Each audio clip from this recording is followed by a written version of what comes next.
Hide your kids. Lock the doors. You're listening to HR's most dangerous podcast. Chad Sowash and Joel Cheeseman are here to punch the recruiting industry right where it hurts. Complete with breaking news, brash opinion, and loads of snark. Buckle up, boys and girls. It's time for the Chad and Cheese Podcast. Yeah! Come on, bring it up! Come on!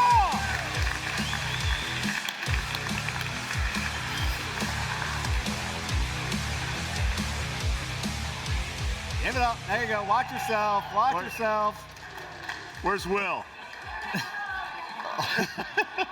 He just threw his shoulder out, Will. Thanks. I think I pulled something. Now I've got to look for workman's comp. This is crap.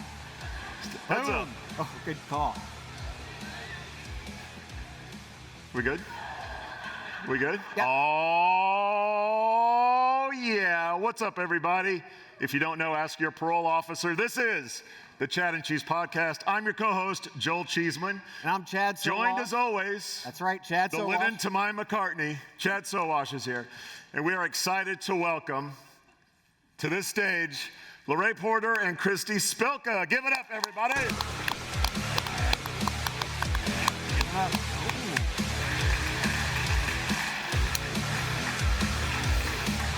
Boom. Who wants one? Don't take. There we go. Don't take mine. Don't take mine. Yeah, Chad had a special one. Yeah. You guys don't have any? What's going on? This is stupid. Yeah, iCIMS said everyone would have one. Sorry about that. I think that was supposed to be at 6. I'm not sure. Can we turn the spotlight down on Chad's head? I don't want him to blind anybody. By the way, is Torrin still here? Oh yeah, Torrin, there's a golden girl with missing some glasses. You might want to return those later in the day. How's it going, ladies? Good. How about Cheers. you? Cheers. Cheers. Everyone's mad at us because we didn't. Oh, that sucks. All right, Twitter bios. So is that good? That's delicious. That's good. That's good beer. That's Nevada's finest right there. UNLV grad, by the way, in case anyone wants to know. Former cheerleader at UNLV. Go Rebels. So for those that don't know us, this is Chad. I'm Cheese. We're the Chad and Cheese Podcast. If you want to learn more, go to chadcheese.com. If you haven't gotten a t-shirt, at the registration desk, we have every size possible. Get your free t-shirt. If you put it on the socials, we'll give you a shout out on the weekly show. How's that sound? Woo! We'll see. And we'll mention your company maybe. Get you some free advertising. Now, for those that don't know these lovely ladies, let's do a quick Twitter bio before we get into the Q&A. Lauree, you can go first. Lauree Porter with PENN Entertainment. I'm the Director of HR Systems. Hi, everyone. I'm Christy Spilka. I am the VP and Global Head of Talent Acquisition at iCIMS. Excellent. So Give it up for them. All right. Make them feel good. we don't have a lot of time. Let's dig into this. Okay, so we've talked about a lot today, and a lot of it, well, a good amount of it revolving around tech, but there's a lot of noise in the space today. Dealing with the tech side, dealing with just process automation side, all of it. So, Lauree, I'll start with you. How do you get through the noise? I mean, you have a lot to deal with, a lot of shit to deal with during the day, right? How do you stay in tune with what's happening, or do you? Or can you not? You just have to focus on what you have in front of you. I think it's a combination of both. On a daily basis, yes, I do have to focus on what's in front of me and keeping all the systems running, keeping all our properties happy. But as things pop up and initiatives come up with whether it's TA or something else, then you have to go out into the market and find what's out there, what's relevant. It's nice that there's so much out there, but it also makes it difficult because there's so many different variables and it's always changing. So what I've seen last year that may have worked well for one circumstance isn't going to work again this year. More importantly, how many sales calls do you get a day from vendors? Not many. Not many? No. There's an opportunity, sales guys and gals out there. Her phone is ready for your calls. That's one of the beauties of going remote is my office phone no longer exists. So I just have my cell phone and not very many. So do you rely on friends, colleagues? Do you go to podcasts? Do you go to websites where reviews are? Yes. All the above? Yes, a lot of networking, getting to know people in the industry like today. So, later on down the line, if I need something and they're in an industry similar to ours, I know I can reach out to someone and get some information. Christy, same question. I know you have a tech stack. I get it, but not all it's not all points are not all covered always, right? I mean, come on now. So what do you do? Al's like, where are you going do? with this? What do you do? A lot, actually. I listen to your podcast, number one. Yay! Obviously. Brownie points. Such a suck up. I love Jeez. it. I love it. And of course, I get a lot of information, being at iCIMS, especially, with Rhea and our data insights reports that you guys heard earlier. That's always fabulous. And then outside of that, I'm the board president at ATAP, the Association of Talent Acquisition Professionals, and we do a lot of work there as well to connect the community and really have conversations about what's happening in TA so that we can all support each other as we advance talent acquisition. So we're the final entertainment for the day. You've been through all of the sessions. What stood out? What blew your mind? What was like, been there, done that? What are your takeaways from the conference so far? Lauree? I would definitely say a lot of what Rhea talked about really rang true and also surprised me. When she talked about how the younger generation is really looking for stability, that really surprised me. I think we were all under the assumption that they weren't, that they're a carryover of millennials. And so it's really taking a look at who we're hiring and how we need to hire them. So that was great information. So let me piggyback on that before we get to Christy. So you hire everything from a baker to an Android developer.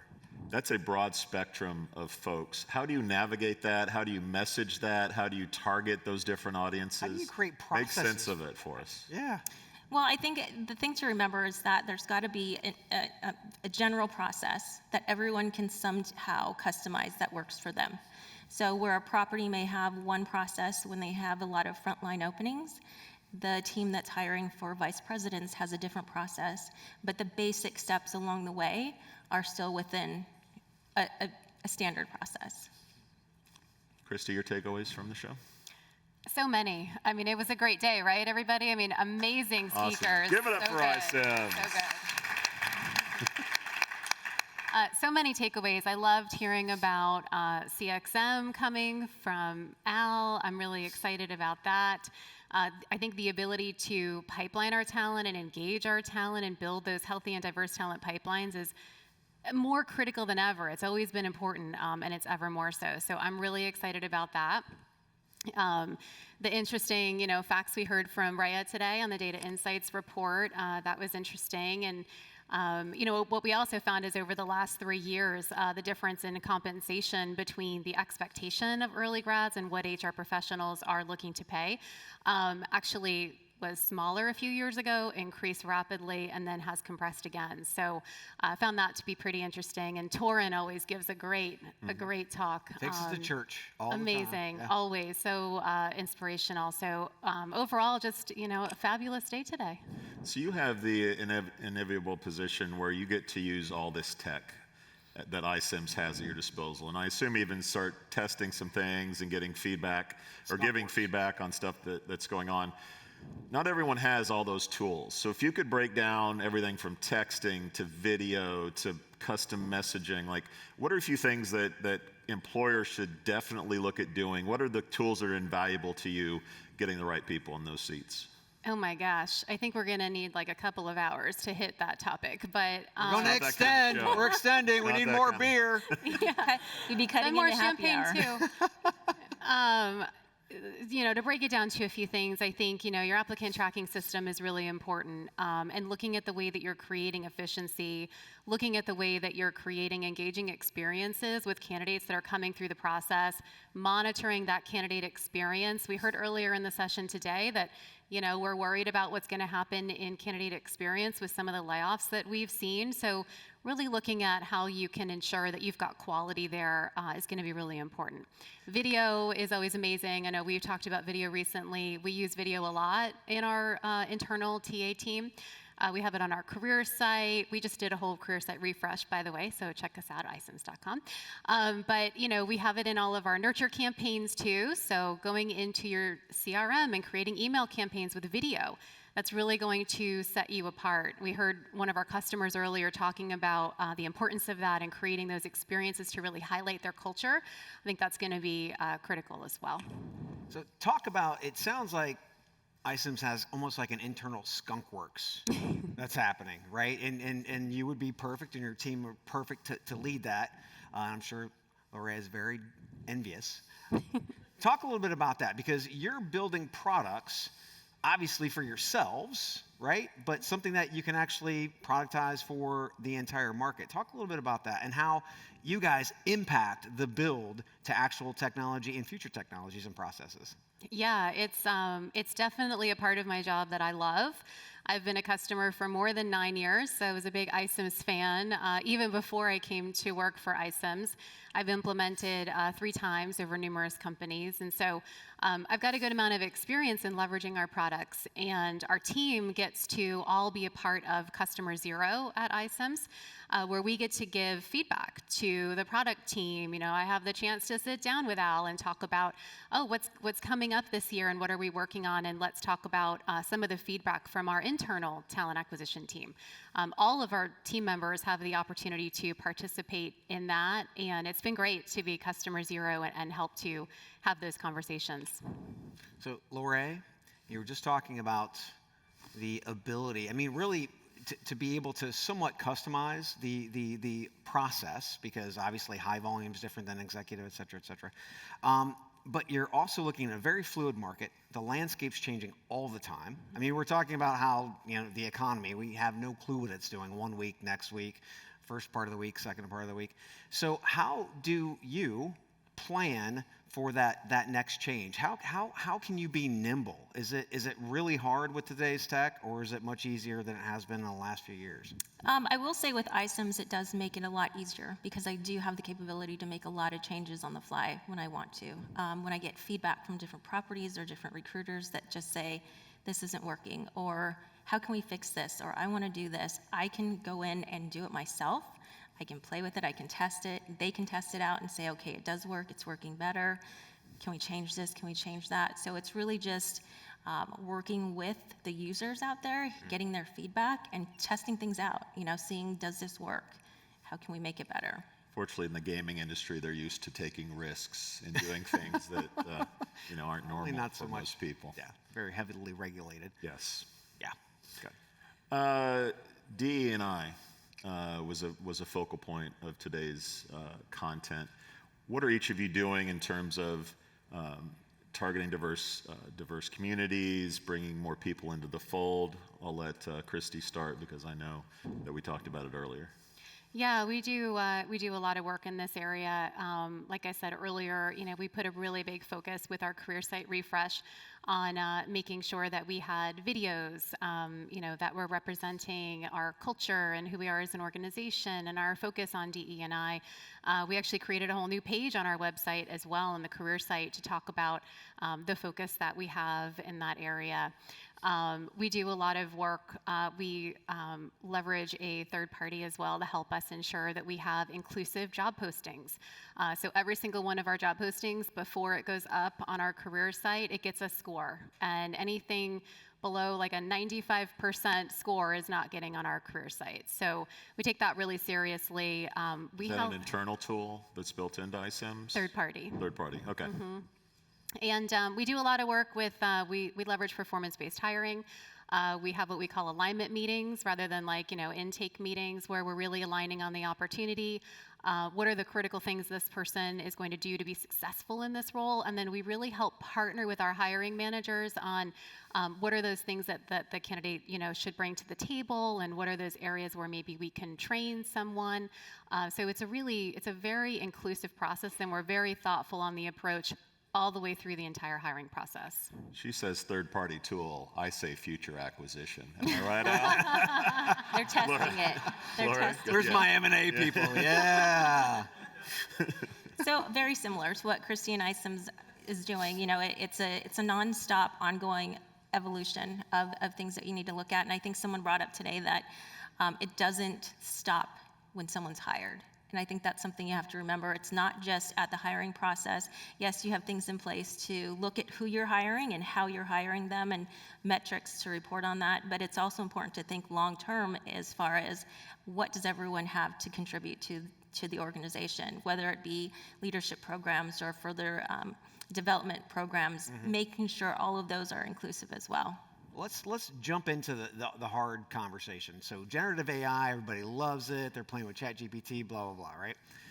The thing is, it can be very helpful from an efficiency standpoint, but as Al Smith would say, there's a lot of poo out there. That's a quote from Al. His mom is so proud of him for yeah. using that language. But in being able to bring back, things that, they're just making stuff up, right?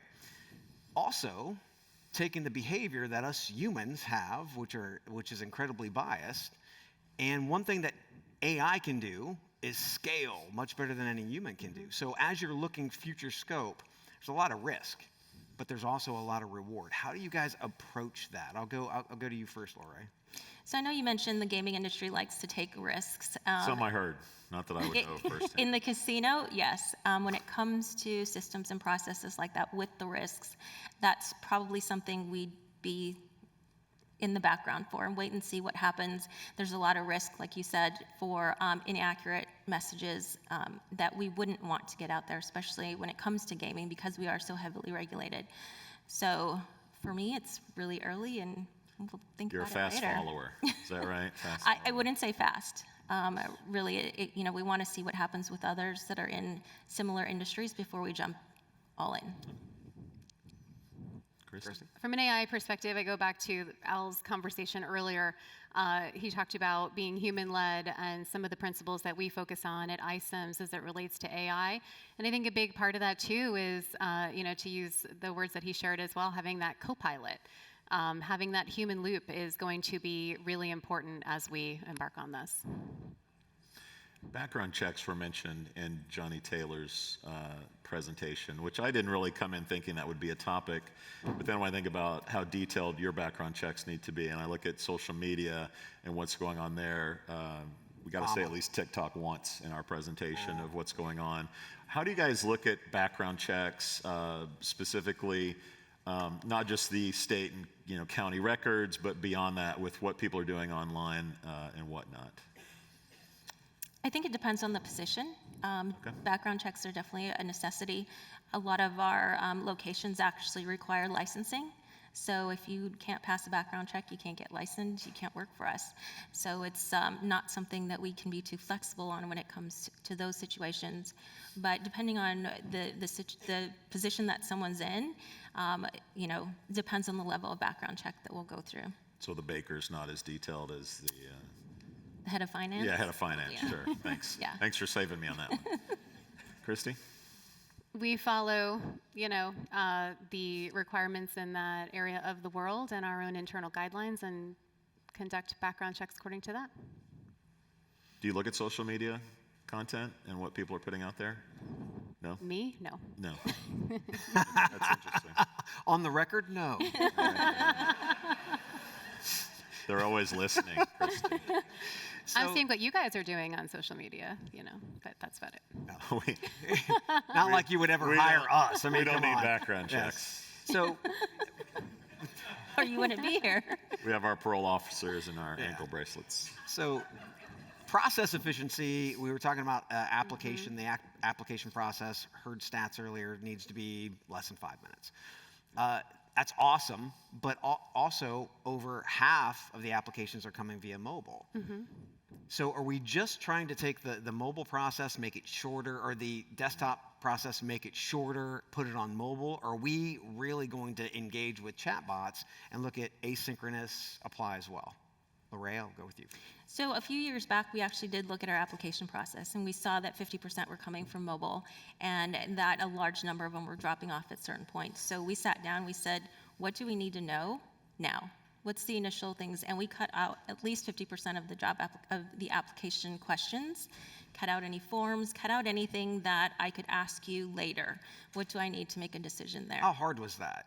Were you the determining factor of that, or did you have to go? I was not. I had recommendations, but I worked with our TA team because ultimately they're the ones using the system. I knew what I thought, Yeah. But I did work with them. The hardest part, I think, was coming to a consensus and getting everyone to agree on what are those critical questions. How long did that process take? Well, it got delayed by a little thing that happened in 2020. Oh, okay. That'll do it. But overall, I mean, it's something that I also did at my previous company. So I knew the process, and actually there's someone in here, maybe Jamal, if he's in here. He helped me with my previous company when I went through that. And so he really helped me set the groundwork for this next time that I did it. So it could have been done very quickly, but it was pandemic consensus. You know, it's always not the top priority until it is the top priority. And it became the top priority when then we had to bring people back after the pandemic, and we need to get them in fast. How can we do that? I'm like, guess what? So Christy, you're part of the Skunk Works. Can I jump in here real quick? Okay, go before ahead. we get to it? So I think this is an important point. You mentioned course you the think it's an pre-screening. important point. Well, obviously, a lot of people agree with me. So the pre-screening questions were where you lost people in the process of mobile when you looked at it. Because certain ATSs, not this one that we're at currently, have a bad reputation of a bad mobile experience on their ATS. So I just want to get to a point where like the pre-screening questions were where you got the point of people left and how you fix that to keep them going through the final destination. For us, a lot of it was that we had an iForm as the application.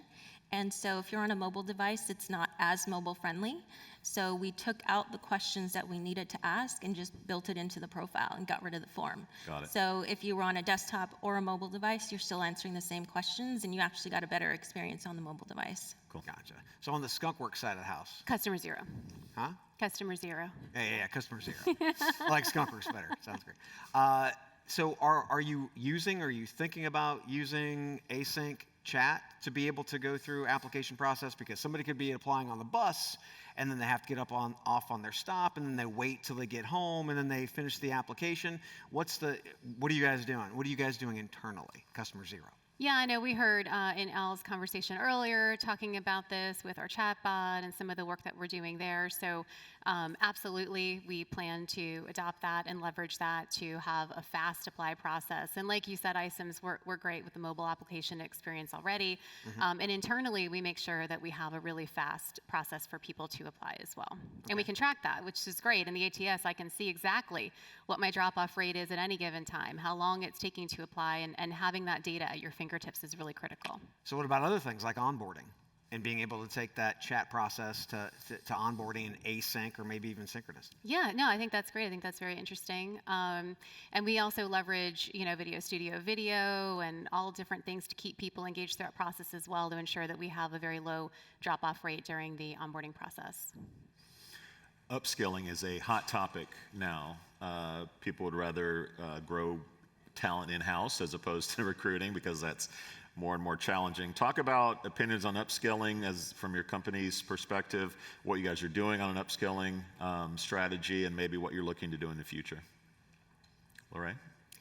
So, we've always had a pretty strong internal transfer process, and I think that's a form of upskilling where you can look to grow in other areas of the business, and so that's always worked well.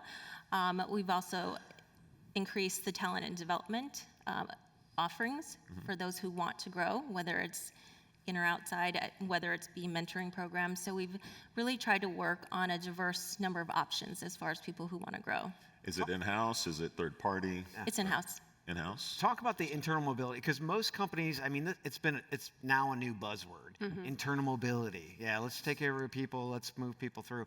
Talk about that. How horrible. Yeah, I know. I mean, we're losing people. How is that happening? I don't know. They want to move through the ranks.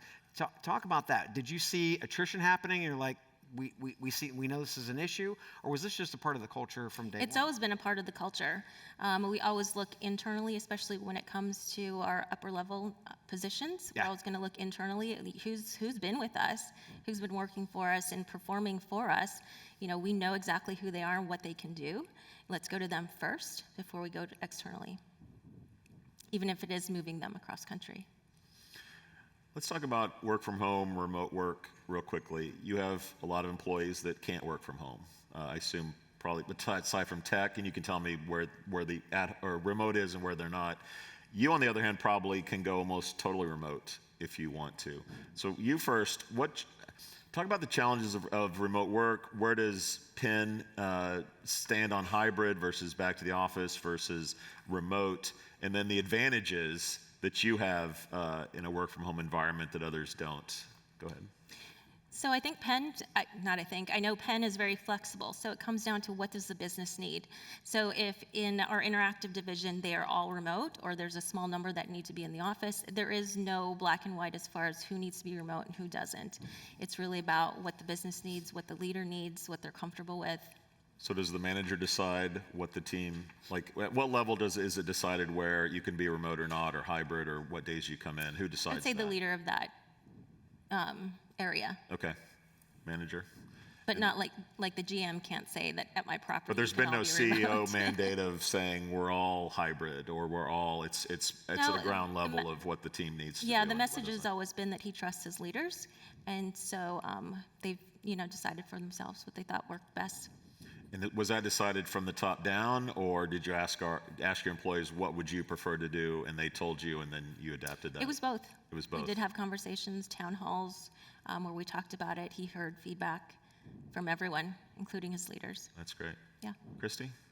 So I think, even in some of the data we saw today, flexibility is really important for people.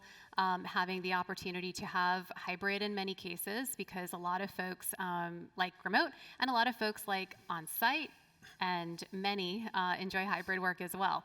And so I think there's no really one-size-fits-all approach. One of the things that we did a while back on our career site and internally is we added that as a column when you're searching for a job, so that you understand exactly the work type of that position, which has been really helpful as well, because I think transparency is also really important. When people are looking for jobs, they want to know what that's going to look like for them.